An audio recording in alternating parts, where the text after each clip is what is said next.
Over 600,000 wild boars. And that's just counting the Aegean and Anatolia regions. That number alone is enough to shock anyone, from farmers to ecologists. But this is merely the tip of the iceberg. Across the entire territory of Turkey, the actual population could easily surpass 1 million.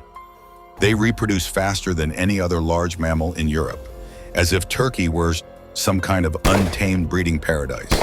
A single sow can give birth to up to 10 piglets per litter, and she can do this twice a year.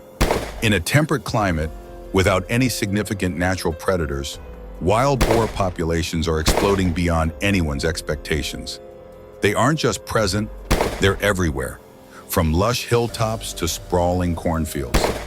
Locals call it the invasion of the night, the image of entire herds sweeping down onto farmland, tearing apart irrigation systems, snapping fences, and leaving devastation in their wake, as if a mini earthquake had struck. Headlights, barking bun, even gunshots. Nothing seems to stop these forest monsters. If anything, it only makes them more aggressive. The question is no longer, where did they come from?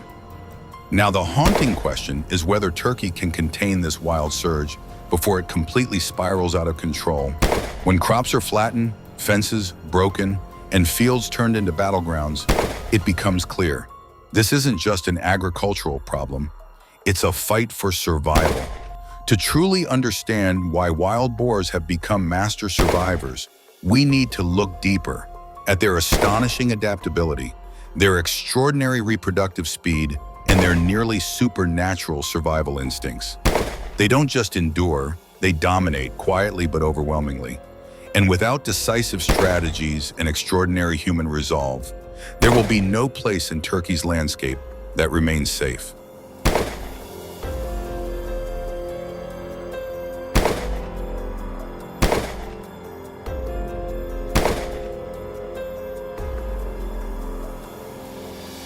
The wild boar, nature's ultimate survivor. They move not with panic, but with purpose. Entire herds, sometimes hundreds deep, flowing across the land like a living tide. In a single night, they can undo months of labor. Fields of wheat, rice, and grapes, gone. A farmer in Antalya remembers, it was like waking up after a storm that never happened in the sky, only on the ground. 2 days, over $3,000 lost. My fields looked like the moon, cracked, gray, lifeless. But the damage goes far beyond crops. With every snout and hoof, they tear through topsoil, loosening the skin of the earth itself. Erosion follows. The rivers cloud with sediment. Wells turn brown. The fragile balance of the semi-arid plain begins to unravel. And then comes the invisible wave. Disease. African swine fever. Parasites and infections that jump from wild to domestic animals, poisoning the chain of survival that humans depend on. Farmers whisper of strange sicknesses in their livestock, of water that smells different, of fear that never sleeps. Every night, the same ritual. Lights set up at the field edges, flares fired into the dark, the hum of generators echoing across the valleys. And still, the boars return. Fences are trampled, wires snap. The sound of the herd rolling in is like distant thunder. In the beginning, people fought the old way, with traps of steel and baits soaked in fermented corn. They caught a few, 20 here, 30 there, but the rest learned. Within weeks, they avoided the traps, shifting routes like ghosts, sensing danger before it came. Their memory is collective, their adaptation instant. The forest seems to teach them to whisper in their favor. Local authorities tried drones, thermal cameras, night patrols, yet even the sky's eye lost them. The boars learned to move under trees, through canyons, under bridges, places no satellite could clearly see. Each attempt to control them only sharpened their instincts. What began as scattered losses soon grew into something else, a creeping invasion, silent and strategic. And in every broken field, every collapsed fence, every sleepless night, one realization echoed among the farmers. This isn't a nuisance anymore. It's a war, not of soldiers, but of survival. And nature, as always, plays to win.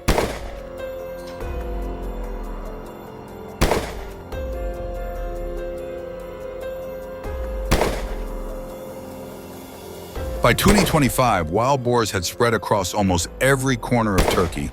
They roamed through the pine forests of the Black Sea region, wandered among olive groves near Izmir, and even crossed the borders of city suburbs. Surveillance footage from security cameras captured them trotting calmly across highways at 2 a.m., moving in tight formation like soldiers on patrol.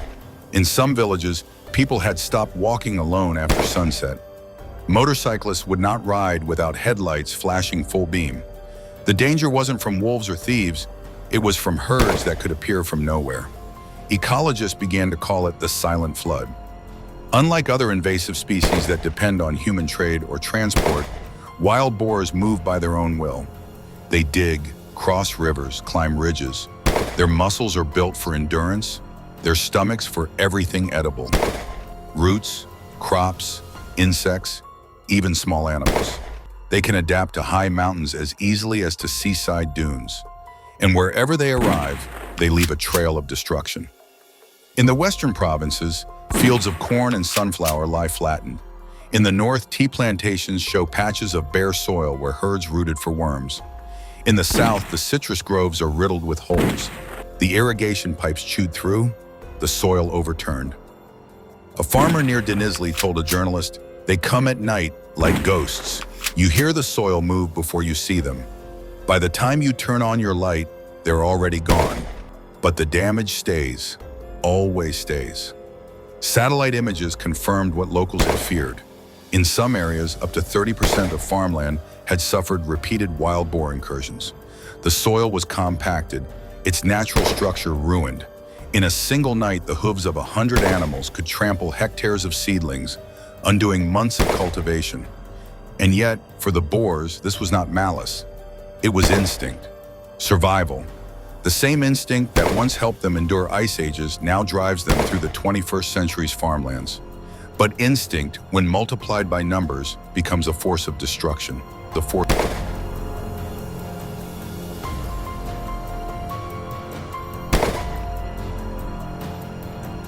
What most people don't see lies beneath the surface. The real wounds aren't just the broken fences or ruined crops, they are ecological. Every time a herd digs into the ground, it disrupts the delicate web of roots, insects, and microorganisms.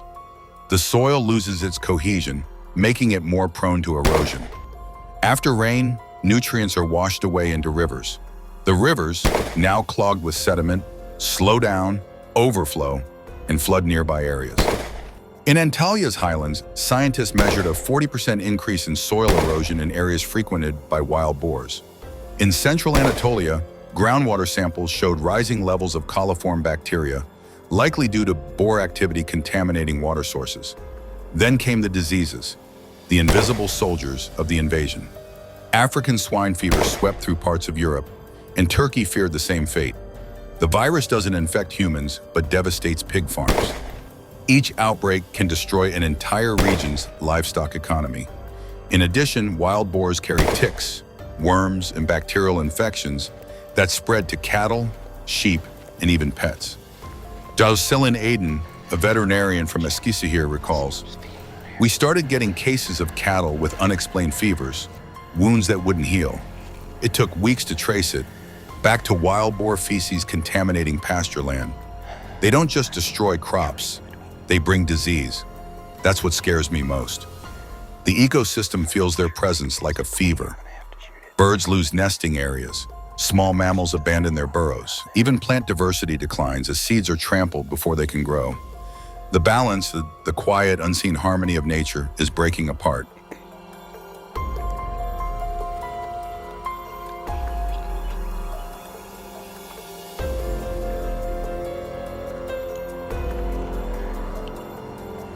In the small village of Kızılcık, children no longer play outside after dark. Grandparents lock their chicken coops early, even in the heat of summer. One night, a boar smashed through the wooden gate of a courtyard, sending goats scattering. The family huddled inside, lights off, listening to the chaos outside. "I've seen wolves before," said an old shepherd, "but wolves fear man. These don't." Drivers report accidents on mountain roads. Headlights catching a dark blur, too late to brake. Insurance companies now classify wild boar collisions as a common rural hazard. In tourist towns near Bodrum, the story turns surreal. Visitors sometimes wake to find lawns dug up overnight, trash bins overturned, and hoof prints leading straight back into the forest. For city dwellers, it's an inconvenience. For locals, it's a warning. Nature is no longer staying in its place. Across the nation, one word keeps echoing: control. But how do you control a creature that has learned to outthink you?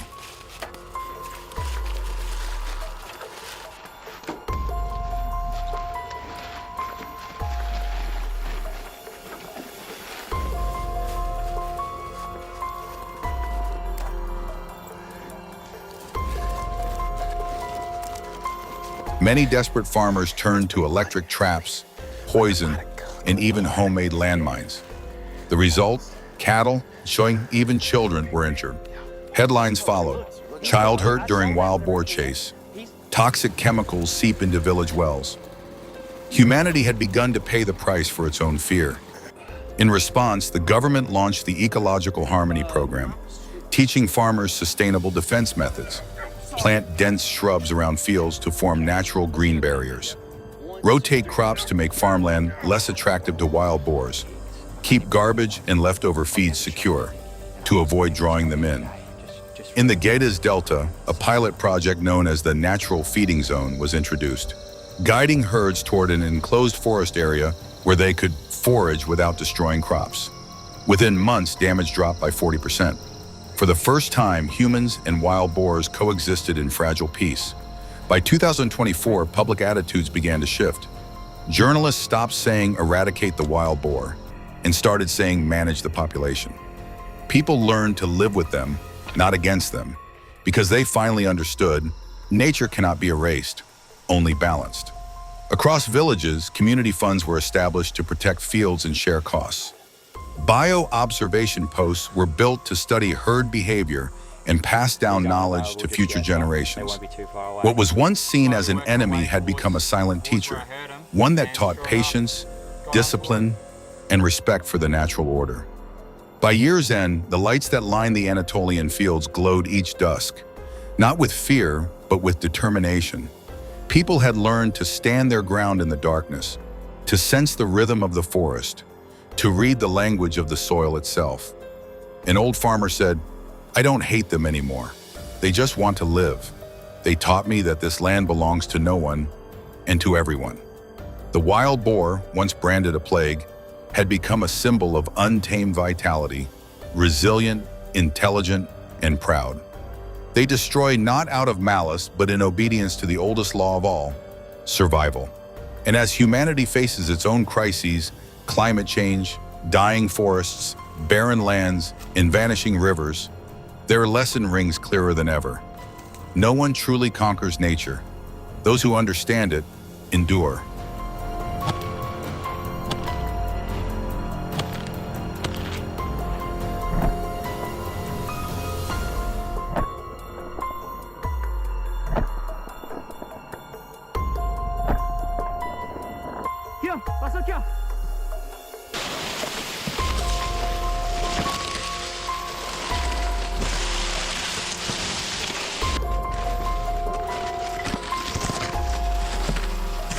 Evening descends over the grasslands of Anatolia. The cornfields, newly planted, sway gently in the warm breeze, their fragile green shoots trembling like whispers of hope after years of ruin. The soil rests at last, quiet beneath the fading sun, carrying the memory of struggle and the promise of renewal. Far away, a dog's bark echoes from the farmhouse. No longer a cry of alarm, but a sound of life returning. A rhythm simple and steady, reminding us that the land can heal if given the chance. But as twilight stretches across the horizon, a deeper question lingers. What have we learned from this battle? Can humanity truly restore the balance before nature is forced to pay the price for our ambition? This story isn't only about the wild boar or the farmers who stood against them. It's about the fragile line between control and coexistence, about how easily the hands that cultivate can also destroy, and how redemption often begins with understanding. Each scar on this land tells a truth about us, our fears, our mistakes, and our will to begin again. And maybe, just maybe, this time we'll listen. not to conquer the wild, but to live with it. So share your thoughts, reflect, discuss. Be part of this journey with us, because the story of survival is one we all share. This is NEO Farm, a chronicle of land, of people, and of the wild heart that still beats beneath our world. Subscribe now and join the story of a planet learning to heal.